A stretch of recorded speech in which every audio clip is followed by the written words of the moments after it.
अस्सलाम मैं हूं आपका दोस्त और आपका अजीज अहमद और आपको बताऊंगा एक ज़बरदस्त खेती यानी कि अकरकरा के बारे में। इस फसल का हर किसी ने नाम तो सुना हुआ है कि ये पौधों की जड़ होती है। साथ में आपको ये जड़ भी दिखाने लगा हूं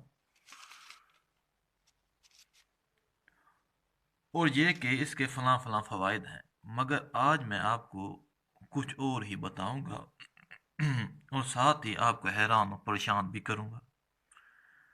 आप अभी तक हैरान नहीं हुए तो मैं आपको अभी हैरान करने लगा हूँ, क्योंकि मैं आपको इसके ये बीज देने वाला हूँ और वो भी आपके घर पर, यानी कि आप मुझसे ये मंगवा सकते हैं और काश्त भी कर सकते हैं।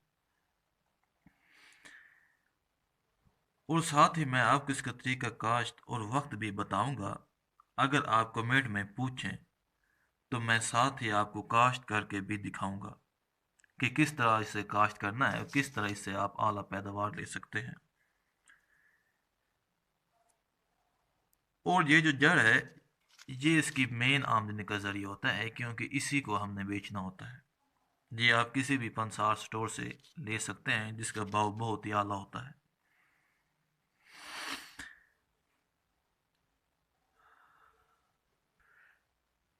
अब सवाल ये है कि क्या ये एक ही बीज है? अरे नहीं भाई, अगर हम इसे तोड़ें तो इसके अंदर हमें सैकड़ों बीज मिल जाएंगे जो कि बहुत ही बारीक बारीक होंगे। ये लीजिए। लेकिन ये तो एक भूसा है। ऐसा ही लगता है ना कि ये बीज तो हो नहीं सकता, ये तो बहुत ही बारीक बारीक है और भूसे की तरह है, जिसका ना ही कोई वजन है और ना ही कुछ। लेकिन अगर गौर से देखें तो इसके अंदर आपको, ये तो कैमरा दिखा नहीं रहा, इसके अंदर आपको एक काली सी लकीर दिखाई देगी। ये देखिए, ये देखिए। असल में यही इसका बीज है और इसी को हमने काश करना है। मगर एक परेशानी की बात यह है कि आप इसकी पैदाइश या जर्मिनेशन करेंगे कैसे और कब करें। इसकी वीडियोस बना के भी दिखाऊंगा और साथ में आपको हर किस्म की डिटेल भी दूंगा।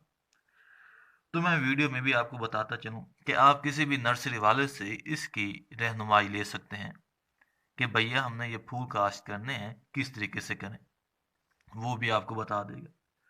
या अगर आप उसे 4 पैसे दे दें तो वो आपको काश्त करके नर्सरी पनीरी भी सी आपको देगा। अगर आप खुद घर पर या अपने रकबे में अपने खेत में काश्त करना चाहते हैं तो उसका तरीका ये है कि आप किसी साफ राजबाग की मट्टी लें जो कि बिल्कुल साफ हो। राजबाग के नीचे से मट्टी लें और उसे सुखाकर आप अपने खेत में उसे हल्की सी लेयर देकर, उसकी तह देकर उसके ऊपर इसकी जो ये बीज हैं, ये वाले, ये आप छिड़का दें।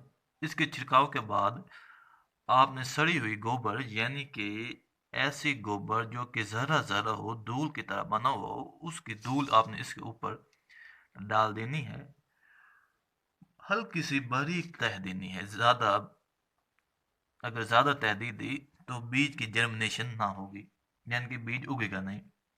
और चूंकि ये बीज इंतहाई बारीक है, आप देख रहे हैं, इसे ज़्यादा अगर पानी दिया जाए तो ये गल सड़ जाएगा और अगर इसे कम पानी दिया जाए तो ये उगेगा नहीं। तो हमने तो हमें इसे एक बार थोड़ा थोड़ा पानी देना है कि बस इसकी 5-6 दिन नमी बरकरार रहे।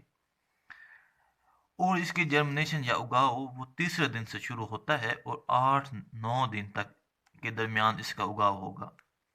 इसके अगर इतने दिनों तक इसका उगाव नहीं हुआ तो उसके बाद आप ये समझ लें कि ये बीज जर्मिनेट नहीं होगा, ये बीज खराब हो गया है। तो इसकी जो आला काश्त है वो है नवंबर में, यानी कि अगर आप नवंबर में काश्त करें, नवंबर दिसंबर या अक्टूबर में, आपको ये ध्यान रखना है कि जो टेम्परेचर है वो ज़्यादा बहुत सख्त ना हो। अगर इसका टेम्परेचर सख्त हो गया तो फिर आपको काश्त करना ना चाहिए।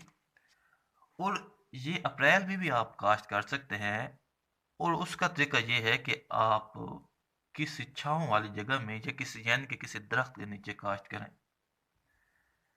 दरख्त के साए में हो सकता है, लेकिन याद रखिएगा ये सिर्फ आपको एक तजर्बे के लिए और दूसरा बीज बढ़ाने के लिए तरीका होगा। इसकी कोई ख़ास पैदावार आपको नहीं मिलेगी, यानी कि आपको जो इसकी ये जड़ है ये इतनी आला नहीं मिलेगी, लेकिन मिलेगी ही सही।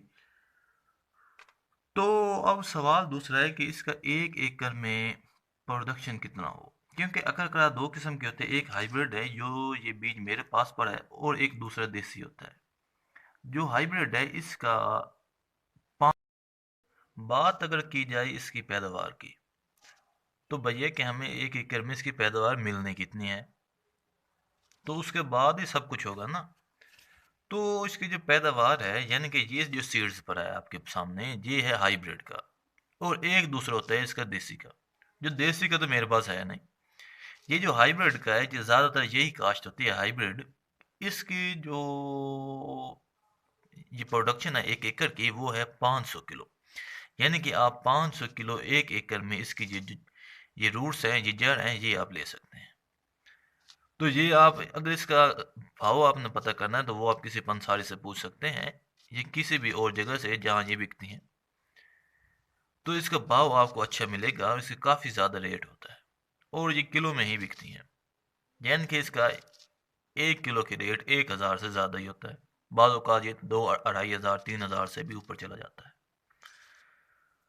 तो अगर आप अभी तक हैरान और परेशान नहीं हुए, तो मैं आपको एक और हैरानी की बात भी ये बताने लगा हूँ, क्योंकि मैं आपको इसके बाद एक और वीडियोस भी देने लगा हूँ, जो कि असगंधा गोरी की या दूसरी चीज़ों की भी होगी।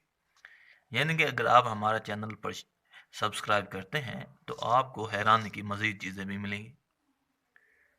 तो अभी तक मुझे इजाज़त दीजिए। शुक्रिया। अल्लाह हाफ़िज़।